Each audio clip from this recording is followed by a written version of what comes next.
Fix PS5 game sound not working in OBS Studios. Alright guys, so your first step is to simply check your capture card. So make sure your capture card is connected directly between your PS5 and your computer.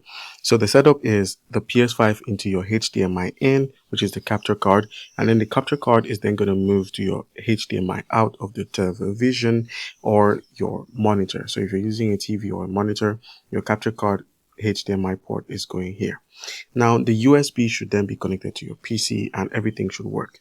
Now, if that doesn't work, you could also try the adding an audio source in OBS. So head into where we have video capture device and you should see an option for audio capture, which should be the audio input.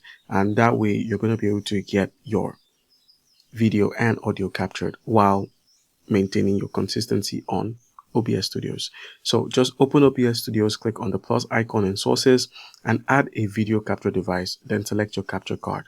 Now, the next thing you can also try here would be to enable audio monitoring.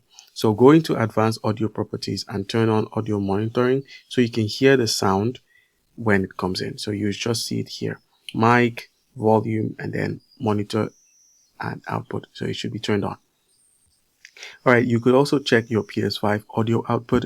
So on your PS5, go to the sound setting and make sure audio output is set to HDMI. That way you can receive the information coming out of your capture card or coming from your capture card.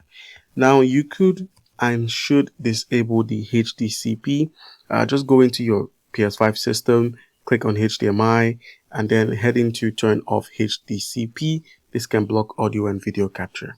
And now also check your Windows sound settings. So make sure to check your Windows sound settings as the capture card is enabled as an audio input device in Windows. So it's going to appear here for input. All right.